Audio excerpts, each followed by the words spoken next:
Há uma palavra que tem mexido comigo e eu acredito que a palavra de Deus, irmãos, tem um efeito muito grande na nossa vida. Não é como o jornal de ontem, que hoje já não tem valor. As notícias que saíram ontem no jornal, hoje já não dizem nada a ninguém. Nem as notícias do telejornal. Já passou. Agora estamos à espera de mais notícias. Mais não é mais. Eu disse mais notícias. Mas uma coisa acontece com a palavra de Deus. É que ela permanece para sempre. Ela não muda, ela não falha, tal como as promessas de quem as faz. Aquilo que Deus promete, irmãos, não falha. Porquê? É porque não há ninguém que o possa impedir. Há um corinho que o grupo Louvor canta: quem poderá impedir o Senhor? Quem poderá impedir? Ninguém poderá impedir, porque aquilo que Deus planeou, irmãos, vai se cumprir. É por isso que a Igreja do Senhor vive na expectativa e na esperança da vinda de Jesus, irmãos. Nós não somos crentes por acaso e não somos crentes, vamos lá ver o que é que isto vai dar. Não, irmãos, nós temos uma convicção. E eu acredito que cada irmão que está aqui nesta tarde tem uma convicção e sabe que a sua fé o leva a permanecer esperando que Jesus venha buscar a sua igreja, irmãos. Claro que se isto não acontecer durante a minha vida, pois eu vou partir para a eternidade, vou-me encontrar com Ele da mesma maneira. Mas eu sei tão bem, pelo ensino das Escrituras, e isto consola os nossos corações, é que nós podemos morrer, podemos passar lá, o nosso corpo vai se desfazer lá no pó da terra, não importa a maneira como é que vai ser a sepultura, isso não me interessa. Uma coisa eu sei, é que no dia do arrebatamento da igreja que estiver presente, os que morreram em Cristo ressuscitarão primeiro e vão subir com Jesus, irmãos. Esta certeza está gravada no nosso coração e na nossa mente. E por isso nós acreditamos que isto vai acontecer. Bem-aventurado aquele que crê. Amém? Glória a Deus. Os dois versículos que eu quero ler nesta tarde para a introdução é precisamente na primeira epístola do apóstolo Pedro, no capítulo 2, e ao versículo 9 e 10. Vou também acompanhar pelo videoprojetor. Já lá está, os irmãos têm as vossas Bíblias, também podem ler, como os irmãos muito bem entenderem, mas gostava de meditar neste versículo, no primeiro versículo e também no segundo, mas vamos parar no primeiro, está bem? Quem é que o irmão pensa que é? É a pergunta que se faz. Quem sou eu? Quem é o irmão? Quem é a irmã? Já pensou bem nisto? Lá fora eles dizem: coitadinho dos protestantes, deixa lá tal, deixa andá-los. Isto é a conversa deles, não é? Mas a pergunta é esta: quem sou eu? E cada irmão por si próprio pergunta: quem sou eu? Eu quero dizer nesta tarde que o irmão e a irmã é uma pessoa muito importante. Oh, irmão Porfírio, não me diga uma coisa dessas. Até eu pensava que era uma pessoa tão simples, uma pessoa tão com pouco valor. Nesta tarde, o irmão e a irmã, fique sabendo que você é uma pessoa muito importante. Amém. Olha o que diz a palavra de Deus. É o apóstolo Pedro que diz, inspirado pelo Espírito do Senhor. Ele está-se a referir aos crentes. Mas vós sois geração eleita. Epa, isto é qualquer coisa de importante. Vós sois geração eleita. Não estamos aqui por acaso, irmãos. Se nós estamos aqui, é porque um dia aconteceu algo na nossa vida. E o que é que aconteceu na nossa vida? Alguém nos convidou, através de um folheto, através de um testemunho, alguém nos convidou para vir à casa do Senhor. O que é que aconteceu? É que quando viemos à casa do Senhor, ouvimos a palavra de Deus. A tal palavra que eu disse no início, palavra infalível, palavra que penetra até a divisão da alma e do espírito e é apta para discernir pensamentos e intenções do coração. Então, quando nós ouvimos a palavra de Deus, aconteceu algo de importante. Alguns rejeitam, só que acontece que nós aceitamos.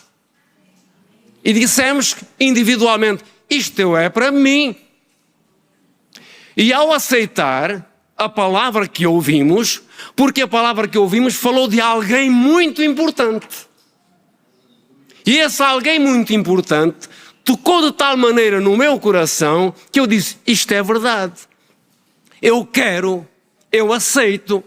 E quando o irmão e a irmã fez esta decisão, o irmão deixou de ser quem era para passar a pertencer a uma geração diferente. O irmão pertence a uma geração que foi eleita. Não é qualquer um que vai para o céu viver com Jesus na glória eternamente, não é qualquer um. Há uma geração que foi eleita. E a palavra de Deus é bem clara. Vós sois a geração eleita. Aleluia. Vocês são o sacerdócio real. Sacerdócio real. Sim. Aqueles que se apresentam perante o rei para fazer o serviço que lhes está destinado. O sacerdócio é aquele que se apresenta. E nós somos este sacerdócio real que nos apresentamos perante o rei. O que é que nós temos para entregar? O nosso louvor, a nossa adoração, a nossa gratidão e dizer, meu Deus, quem sou eu se não fosses tu? Obrigado, Senhor, por tudo aquilo que me tens dado. Portanto, nós servimos na presença de Deus, intercedendo tão bem pelos outros. É por isso que existia o sacerdote. Os irmãos que conhecem as Escrituras sabem qual era o trabalho dos sacerdotes e também o trabalho especial do sumo sacerdote, que era só um, né? E que só podia entrar lá no lugar santo uma vez por ano. E quando ele entrava no lugar santo, o povo ficava cá fora à espera do acontecimento. Se ele saísse, tudo bem. Mas o silêncio era tão grande, que se ouvia as campainhas das vestes do sacerdote a mexerem lá dentro no lugar santo. E o povo sabia que ele estava a ministrar diante de Deus, irmãos. Nós não estamos agora no Velho Testamento, porque Jesus rasgou o véu. Somos nós que entramos agora na presença do Rei, irmãos. Somos nós que vamos ministrar, louvar, bendizer, exaltar aquele que salvou a nossa alma, aquele que perdoou os nossos pecados, aquele que nos garantiu vida eterna. Somos o sacerdócio real, irmãos. Aleluia. E também somos uma coisa, somos a nação santa. Quando se fala em nação santa, não está a falar de países, está a falar de povo. E nós somos esse povo, essa nação santa que Deus resgatou. Mas há uma coisa que mexe muito com o meu coração. E espero que o Espírito de Deus transporte também para o vosso coração a intenção da palavra. É que nós, quando somos geração eleita, quando nós somos sacerdócio real, quando nós somos nação santa, aconteceu uma coisa também. É que nós somos um povo adquirido. Somos um povo adquirido. Para pertencer a esta nação santa, nós fomos adquiridos, e não sabem bem o que é que isto quer dizer. Nós fomos comprados por bom preço. Alguém pagou o preço da nossa miséria, do nosso pecado. Alguém pagou este preço Por isso nós fomos comprados pelo sangue de Jesus, irmãos. É por essa razão que nós somos o povo adquirido. Mas onde é que eu quero levar os irmãos é a entender mais a palavra de Deus? É o que vem a seguir. É que cada um de nós, que somos geração eleita, que somos sacerdócio real, que somos nação santa, que somos povo adquirido, temos uma missão. Anunciar as virtudes daquele que nos chamou das trevas para a sua maravilhosa luz. Aleluia. Fomos chamados, irmãos, com todos estes privilégios que nós encontramos aqui na palavra de Deus, fomos chamados para uma missão especial. E qual é a nossa missão? É anunciar aos outros aquilo que Deus fez por nós. Porque da maneira como Deus salvou a nossa alma e perdoou os nossos pecados, houve um momento que isso aconteceu, alguém trabalhou para isso. Então a igreja hoje tem esta responsabilidade de levar também, de anunciar aos outros aquilo que Deus fez na nossa vida. E se há coisas que mexem na vida das pessoas, irmãos, não é propriamente a pregação, é o testemunho das pessoas. O testemunho que nós contamos às pessoas. As pessoas ficam às vezes maravilhadas, podem se converter ou não, mas as pessoas gostam de ouvir um testemunho que é real, um testemunho que é verdadeiro. Era um miserável pecador, eu fazia isto, fazia aquilo, fazia aquilo outro, mas quando um dia ouvi falar de Jesus, eu parei. Porque eu entendi que alguém me amava e que queria transformar a minha vida. E o testemunho que nós damos às pessoas, irmãos, tem um reflexo grande na vida das pessoas. Quando Jesus operou aquele grande milagre no Gadareno, os irmãos que conhecem as Escrituras sabem que Jesus libertou um homem que ninguém o podia domar, ninguém o podia segurar, estava possesso por demónios, e aquele homem fazia coisas terríveis. Não se vestia, vivia nos sepulcros, berrava noite e dia. Era um terror daquele lugar onde as pessoas moravam. Mas houve um dia que encontrou Jesus. E os irmãos sabem o que é que aconteceu. Quando Jesus o libertou, e o libertou completamente daquela miséria, daquele estado em que ele se encontrava, aquele homem, depois de curado, chegou-se perto de Jesus, já calminho, todo prontinho, todo maravilhado, disse: Mestre, deixa-me ficar contigo. Deixa-me ir contigo agora, Senhor. Sabem uma coisa, irmãos? É que Jesus não permitiu. Os irmãos querem pôr este versículo no videoprojetor. São Marcos capítulo 5, São Marcos capítulo 5, versículos 18 a 20.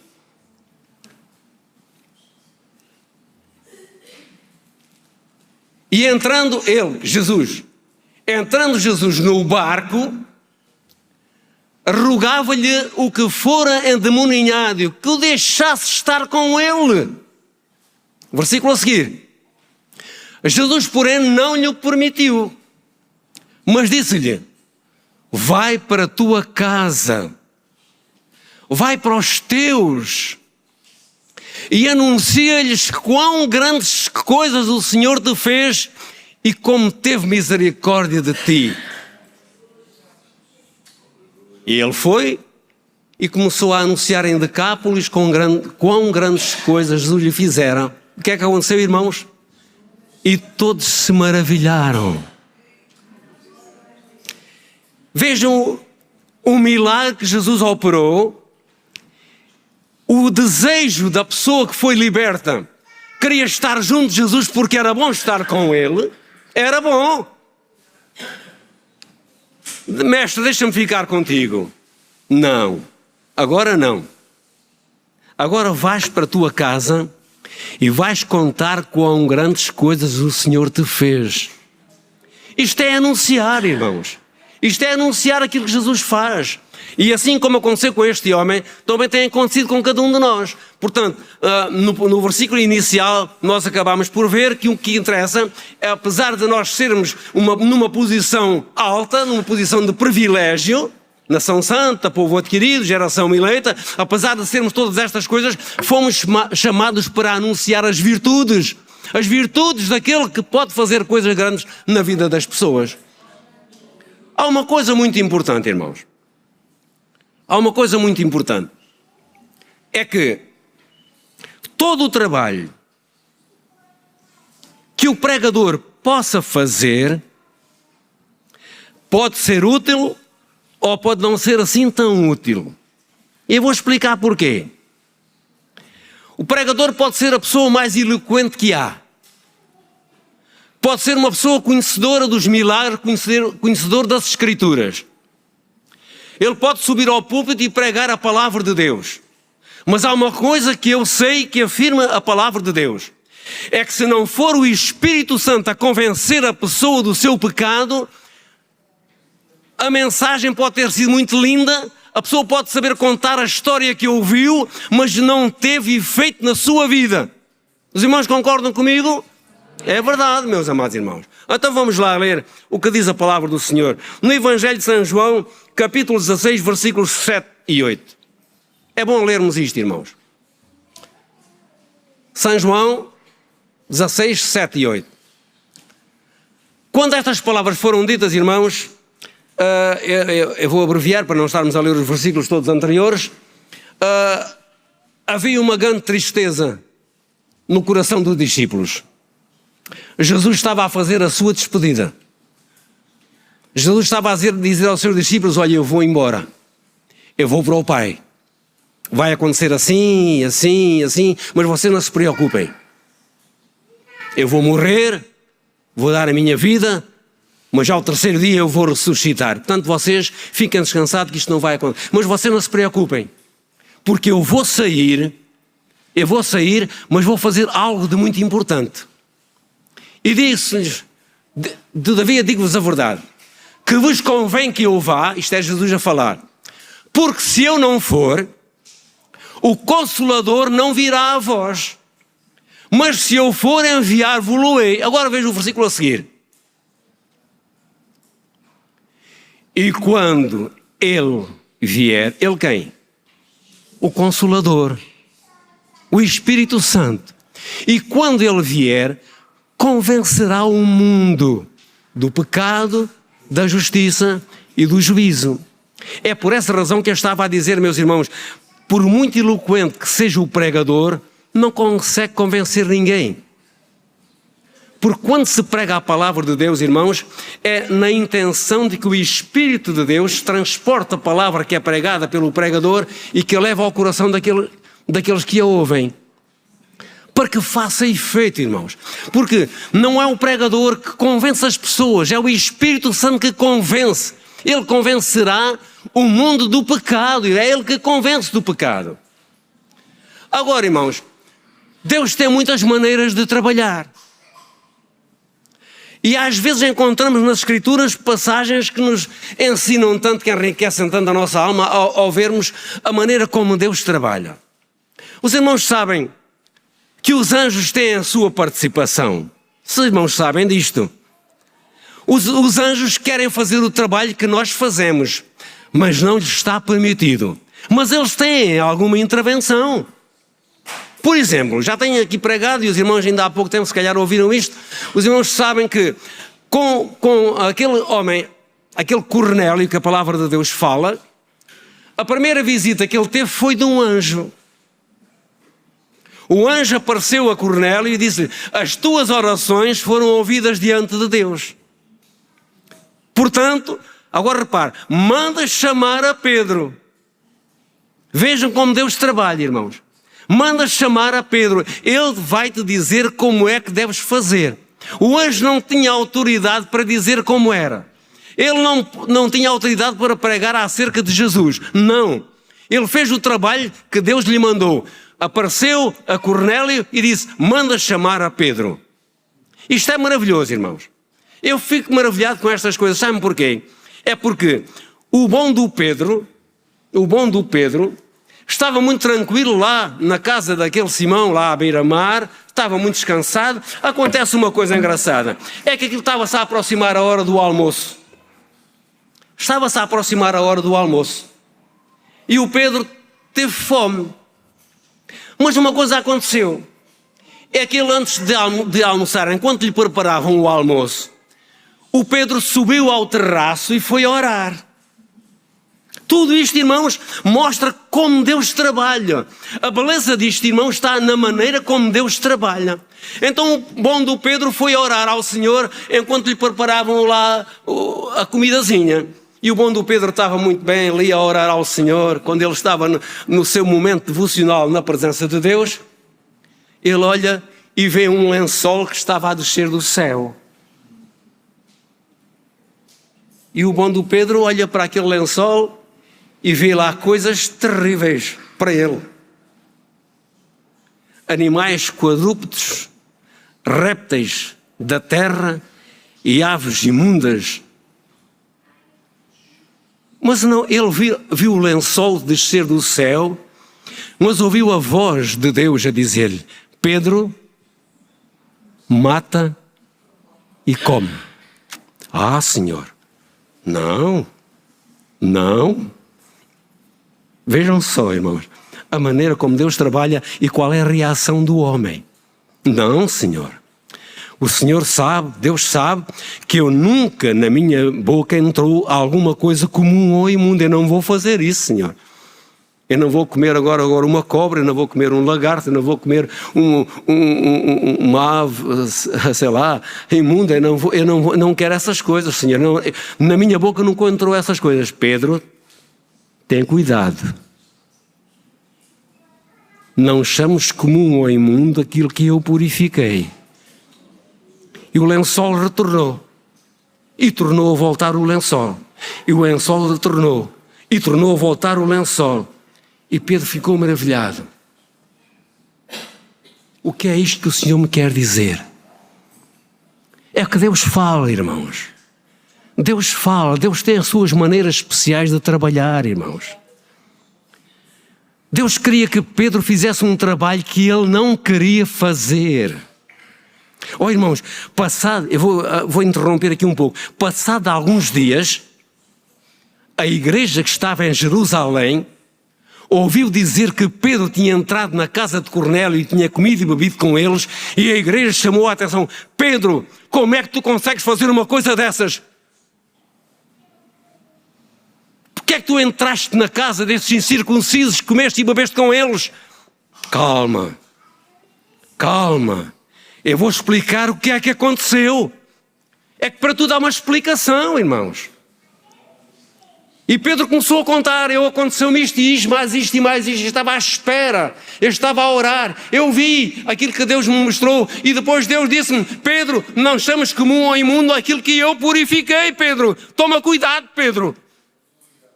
E daí a mais um pouco ouviu-se as carroças chegarem à porta daquele homem e perguntar: é aqui que mora um homem chamado Pedro? Sim. Enquanto os outros chamavam, diz o Espírito Santo a Pedro: Pedro, vai com eles, Pedro. Vejam, irmãos, a maneira como Deus trabalha. Na nossa salvação, a maneira como Deus nos salvou, nos perdoou, irmãos. O nosso testemunho é diferente uns para com os outros. Deus queria salvar aquele homem, mas era necessário que aquele homem ouvisse algo de importante, irmãos. O tal anúncio de anunciar coisas boas, que nós lemos no primeiro versículo. Então Pedro ouviu o Espírito dizer: vai com eles. Então Pedro foi. E quando Pedro chegou lá, perguntou: afinal, o que é que vocês querem? Mandaram-me chamar para quê? Então Cornélio contou o seu testemunho, sabes? É que ele estava assim, a orar e tal. E um anjo disse para te chamar. Aqui estamos todos nós para ouvir aquilo que nos tens para dizer. O que é que aconteceu, irmãos? Pedro começou a falar acerca de Jesus. da sua pregação, da sua mensagem, da sua morte, da sua cruz. O que é que aconteceu, irmãos? É que Cornélio, com toda a sua casa e sua família, estavam tão gratos por aquilo que Deus estava a fazer, que ele disse a Pedro: ó Pedro, eu creio que Jesus é o Cristo, irmãos. É que este homem era religioso, irmãos. A palavra de Deus fala muito bem deste homem. Diz que este homem dava muitas ofertas. Era um homem que orava. Era um homem que fazia tudo porque sabia que havia um Deus grande. Mas ele fazia aquele serviço, irmãos, com gratidão. Mas não sabia mais nada. Era necessário ouvir a pregação acerca de Jesus, irmãos. Porque aquele homem subiu a Jerusalém, no costume antigo dos judeus, irmãos. Era o dia da adoração, ele desceu para Jerusalém para a adoração também, irmãos. Ele fazia este trabalho, tal como o eunuco. Muitas pessoas importantes de várias terras, de vários países, se deslocavam a Jerusalém para a adoração, para a festa dos judeus, irmãos. Mas não tinham conhecimento do que era a salvação. Então, quando Pedro abriu a boca e começou a falar acerca de Jesus, ele disse: eu creio que Jesus é o Cristo. E foi batizado, irmãos. E aconteceu mais maravilhas, irmãos. É que no consumar de toda esta conversa veio a aprovação de Deus, irmãos. É aqui que eu fico muito consolado, irmãos. A aprovação de Deus é o mais importante, irmãos. Quando Pedro acabou a mensagem, a alegria e o gozo daquele povo, daquelas pessoas que estavam reunidas era tão grande, irmãos. O coração aberto para receber Jesus, irmãos. O Espírito de Deus que tinha falado com eles. Não foi Pedro, irmãos. Pedro fez o trabalho que o Espírito lhe mandou fazer, irmãos. Pedro foi um instrumento.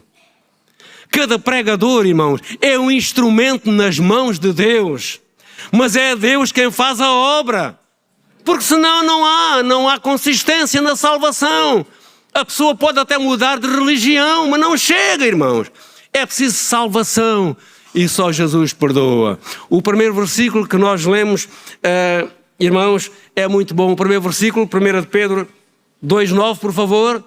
1 Pedro 2,9, o primeiro versículo, vemos que eu vou terminar. 1 Pedro 2,9. Repara o que diz ali a meio. Para que anuncieis as virtudes daquele que vos chamou das trevas para a sua maravilhosa luz. Um conselho aos crentes: continuem, irmãos, continuem a dar testemunho,